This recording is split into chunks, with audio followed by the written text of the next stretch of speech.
Welcome back. You tuned into Inspired Afternoons. And on the other end, all the way from Jenin in the West Bank, is brother Osama Nazzal, a journalist based in Jenin. Assalamu alaikum, ahlan wa sahlan.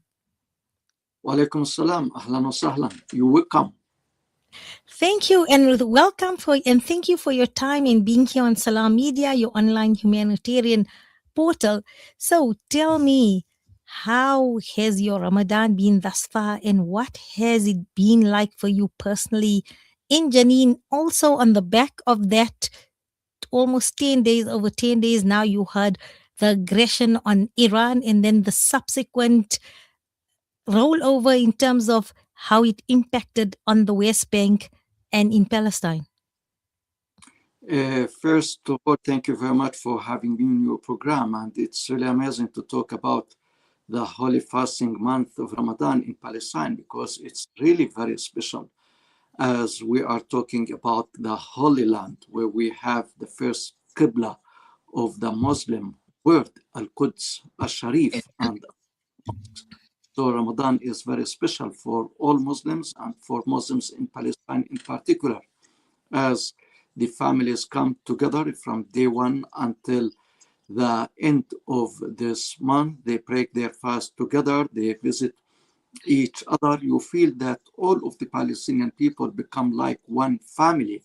And this reminds us really of the many years or maybe centuries ago when people were not having this industrial development like the mobile phones and the internet and all that. In Ramadan, people in Palestine put all these aside and together. They talk with each other, they cook with each other. The males visit their sisters, their aunts, and their female relatives, and they provide like special gifts for them in celebration of the blessings and the holiness of the month of Ramadan. Despite the very complicated and the very difficult economic, security, and political situation that the Palestinian people are going through, but in Ramadan, they have the insistence and they have the determination that Ramadan is a special month of the year and it must be celebrated, and the traditions that the Palestinian people have since ever must be celebrated.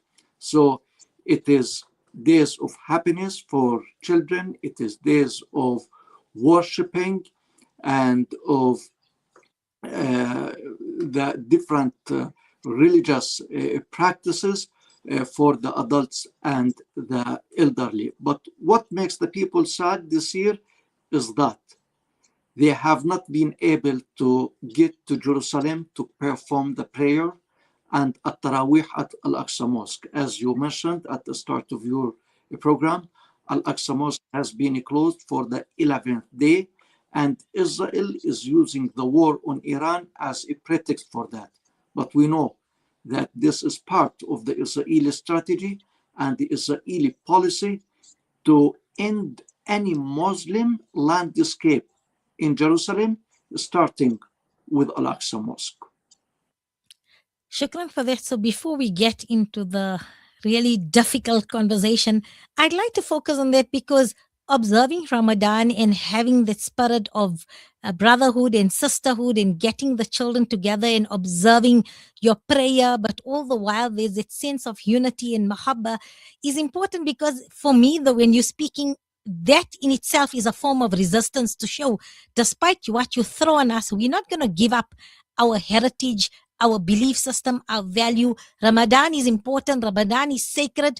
In spite of what you throw at us, we will observe Ramadan the way it's supposed to have been observed because this has been passed down generations to us and this is who we are. And Ramadan is part of our character, part of our fabric and part of our makeup of our culture in a society. So listening to you, for me, that is also a form of activism and resistance in observing Ramadan in a joyous way. Without any doubt, yes. it is really Ramadan represents like the happy days for the people of Palestine because, as I said, all the people come together. So no individual in Palestine, no citizen, breaks his or her fast alone. She must be among the family. All the members of the family must come together to break their fast together. And I'm not talking about the nuclear family. I'm talking about the The extended wider, family. yes. Uh-huh. So, Brother Osama, if I come there now to Jenin, what am I going to find on the iftar table when I come join? Because I'm part of your family. I hope I'll be welcomed. I feel like I would. And then what can I expect for iftar? What will I find? What can I partake in the iftar? What is a typical iftar dish that we'll find, or dishes that we'll find on the iftar table? It would be a great honor really for us to have you to have your breakfast with us, you and all our brothers and sisters of South Africa, because there's no difference between you and us, Palestinians and South Africa people, really.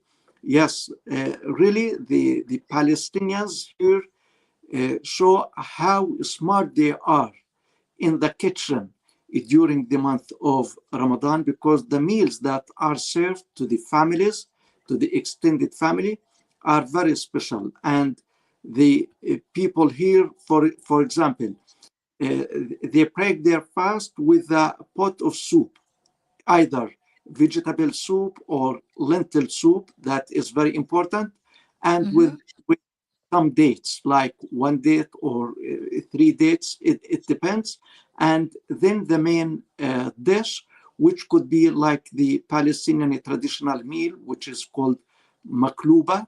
And just for fun, it translates in English upside down, which is a dish of rice mixed with meat or chicken, with cauliflower and eggplant and other spices.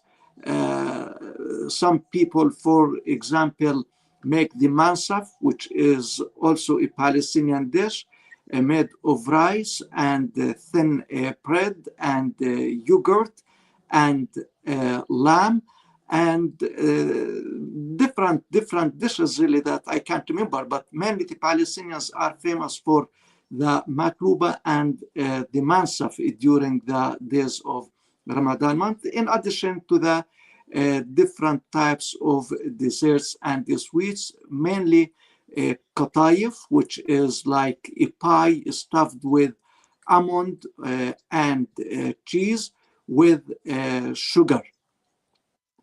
So these are the main meals that the Palestinians have on their Ramadan menu. So, Alhamdulillah, in 2024, I was for Ramadan 2 years ago. I was in Jerusalem. Alhamdulillah, I came to pray at Masjid Aqsa, and then I did have makhluba uh, after iftar for the main meal, and it was delicious.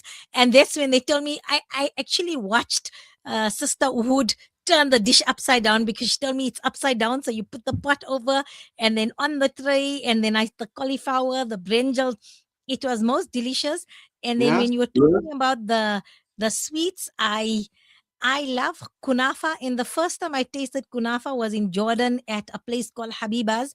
And then when I was at the border, we met somebody from Nablus, and he said they took kunafa from Nablus because the best cheese for kunafa is in Nablus. And I told him, Inshallah, one day I am going to come to Nablus and I want to eat kunafa from the original place from Nablus. So I think kunafa is the firm favorite when it comes to sweet and dessert dishes. yeah, knafi nabilsiye. We call it in Arabic knafi nabilsiye, which means that knafa is made in Nablus. It is started in Nablus, and Mm-hmm. this kind of sweet really is very special. And you may find it anywhere in the world, but it won't be like the knafa made in the city of Nablus, in the old city of Nablus, because its taste is very special, and it started in the city and by the people of the city. But knafa is seen as the distinguished Palestinian dessert all the year long. But when we talk about Ramadan, people prefer to have, in addition to knafa and other sweets, the katayif, which is like a pie stuffed with almond or cheese. It depends on what taste you like, and with some sugar. But yes, you're talking about the knafa in Jerusalem.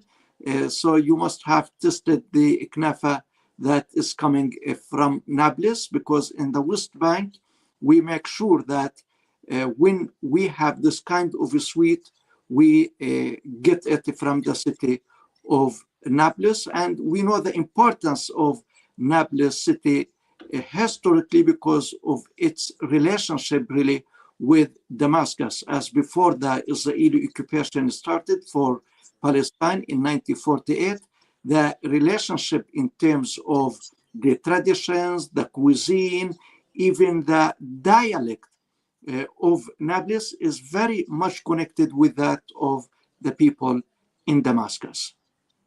Shukran for that. I didn't know that. So today, I mean, I've learned something as well.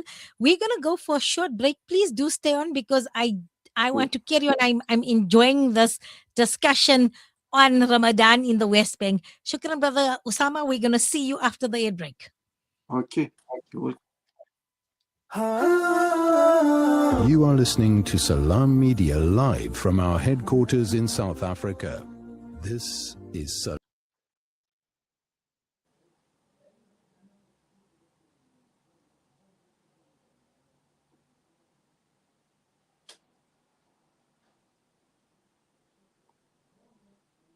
Gold Coin Exchange. Visit us at 151 Stephen Dlamini Road, Musgrave, Durban, or call us on 031 202 4700 for more information. Randry Jewelers Gold Coin Exchange, your passport to gold investment.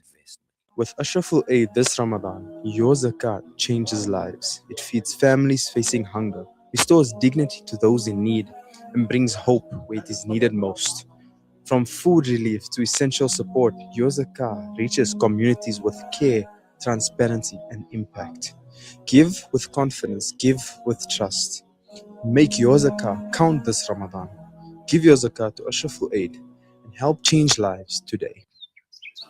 When the perfect blend of stylish decor, exquisite halal cuisine, and warm hospitality come together, it could only mean Al Bayt Lodge, your true home away from home. Al Bayt is the ideal heaven for families, business people, and tourists with its 4-star family rooms and other luxurious facilities, conveniently situated close to Port Elizabeth Airport, the beach, and other amenities. Your stay will be truly unforgettable, as you'll be taking home lasting memories of the warm hospitality, the serenity and tranquility that Al Bayt has to offer. For reservations, call 041 583 6415 or visit www.albaytlodge.co.za. With so many investment options today, it's only natural that you might feel a little confused which route to take. Should I buy shares or should I invest in gold bullion? Randery Jewelers now brings you the Zahab coin, an alternative to the Kruger Rand. The Zahab coin, a solid wealth protector in its purest form of 24-karat gold, is the safest way to protect your wealth. So don't just sit there and watch your paper money depreciate. Change to gold. Call Randery Jewelers now at 031 202 4701 or visit www.rjcoin.co.za, situated at 151 Essenwood Road, Musgrave, Durban. Randery Jewelers, the family name you can trust. You are listening to Salam Media live from our headquarters in South Africa. This is Salam Media, keeping you company this Ramadan. And this is Inspired Afternoons with me, your host, Mariam Mia. And I am connecting all the way to Jenin in the West Bank to Brother Osama Nazzal. And we speaking about how is Ramadan in Jenin in the West Bank. And, you know, it's been a very enlightening, inspirational conversation. I I thought it's going to be somber, but actually it's a celebration. Our discussion is about a celebration and keeping alive the Palestinian traditions, the heritage. And Ramadan is very much part, as it is for our South African Muslims, very much part of the Palestinian culture and fabric, and the happiness, the joy, the muhabba, the universal connection for the people in West Bank. And I was telling Brother Osama, for me, that is a statement in a form of resistance that, long live Palestine and long live Palestinian cultures, even through our Islamic tradition and observation of Ramadan. So, Brother Osama, is somebody active in advocacy for Palestine? How do you balance this activism, your community work, with the spiritual focus of Ramadan? Yeah, solidarity really appears in its best meaning during the month of Ramadan as the extended families establish what we call here like the family fund. And the aim of the family fund is that the people who are well off pay for this fund in order to distribute either food, clothes, or cash money for the poor families, really. So this is like a best manifestation of empathy, sympathy, and solidarity to make sure that every family can afford its meal and its basic needs during the month of Ramadan. At the same time, people keep inviting each other to the fast breaking meal. As I said before, that I invite my sisters and their families, my brothers and their families. They invite me in return, and so on. At the same time, they spend most of the night together, chatting, having discussion, talking about the things that are of interest for the family and for the people in general. And when they go to bed, they make sure that they are going to wake up in order to take the suhoor, the pre-dawn meal, as we have al-musaharati, which is a very, very old tradition and part of the Palestinian heritage, that some people get to the streets before the prayer for the dawn and before the start of fasting. They keep beating the drum and calling the people to wake up and wake their children up in order to take the meal before they start their fast, in order to give them energy and enable them to do their work during the day. So these Brother are Osama, just to ask you, if I find myself in Jenin and I'm woken up by the beating of the drum and not by the clock of my phone, what am I going to find in the morning for suhoor on the table? Because I know what I'm going to be having for iftar. For suhoor, what will I wake up to? For what is the traditional suhoor, Palestinian suhoor? the Palestinian suhoor. It is a traditional and it is a simple meal. We are not talking about like a main dish, like the fast breaking meal. It could be like boiled eggs, the Palestinian organic olive oil, as the Palestinian olive oil is known for its value and its quality, because it's pure and organic. And also the Palestinian dukka, which is like a ground thyme, I love it. Mhm. thyme mixed with sesame. Mhm. Addition to it, it could be like some potatoes, some tomatoes, some vegetables, and a cup of milk. So we are talking about like the like a simple meal, just to give you the energy during the rest of the day. Yeah, and I love that. I know they also have some cheese and cucumber and sometimes honey and lovely Palestinian breads as well. So tell me, currently now, how people say Ramadan deepens your empathy for those who are struggling. How is the current situation in the Gaza Strip, as well as what is happening now with the Israeli aggression uh, in West Bank, in Palestine, and with the war now on Iran? How has that affected Ramadan and the mood currently in for Ramadan 1447 corresponding to 2026? Yeah, the in Gaza are trying to do something out of nothing really during the month of Ramadan.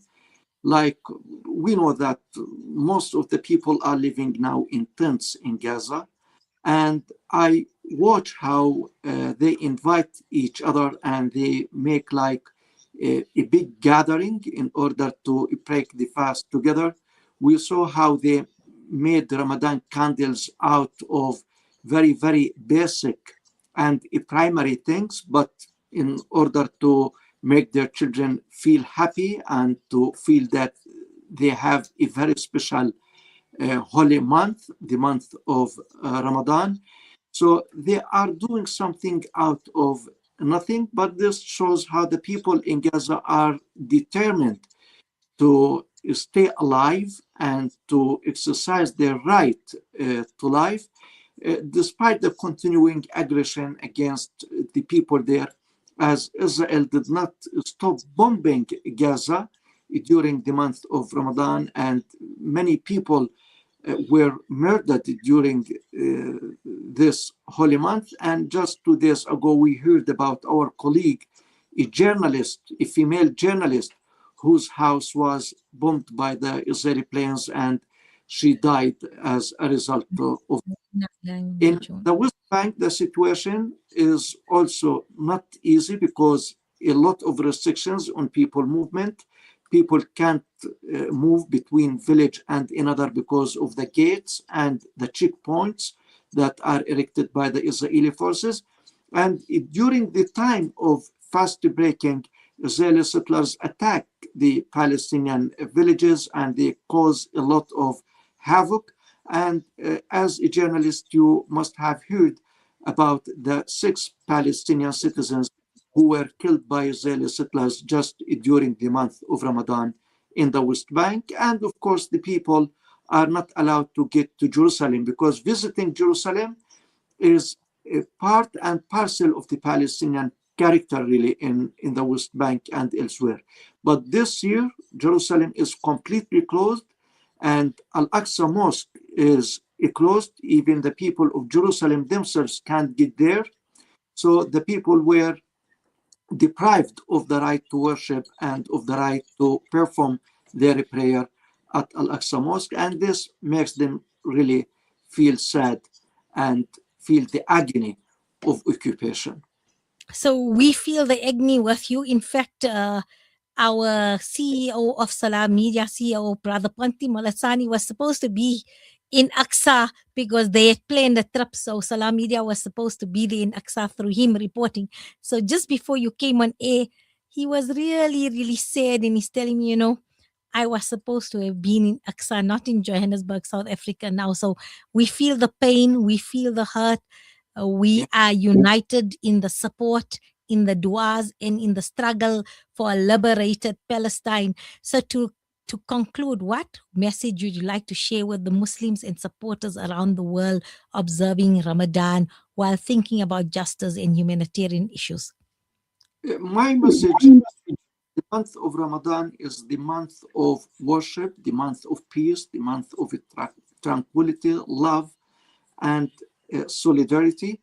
And Muslims around the world must unite, must act hand in hand in order to help free Jerusalem from the Israeli occupation, and at the same time to achieve justice for Muslims around the world. And of course, all humanity-loving people, whether Muslims or non-Muslims, should work together against the evildoers and against the warmongers and against the bloodsuckers in order to enable our world to live in peace, security, and calm. Inshallah, Ameen. And it was so refreshing, exciting, and enlightening connecting with you and speaking to you from Jenin. We make dua that Allah always keep you under His mercy, keep everybody in that area under His mercy and protection.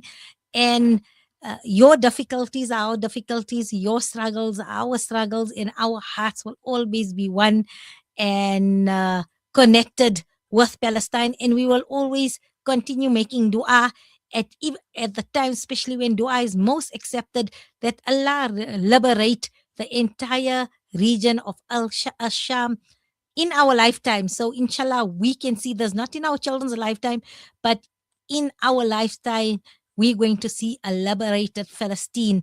Allahu Akbar. Assalamu alaikum wa rahmatullahi wa barakatuh. Wa alaikum assalam. Thank you. Bye bye. With that, we're gonna go for a short break, and then from Jenin in Palestine, we now moved to the land of Khidmah, to the city of Khidmah, to the city of the Ansar, to the city where our beloved Nabi Sallallahu Alaihi Wasallam is resting, and that is Medina Munawwara with Muallima Safia Amir. All this after the break.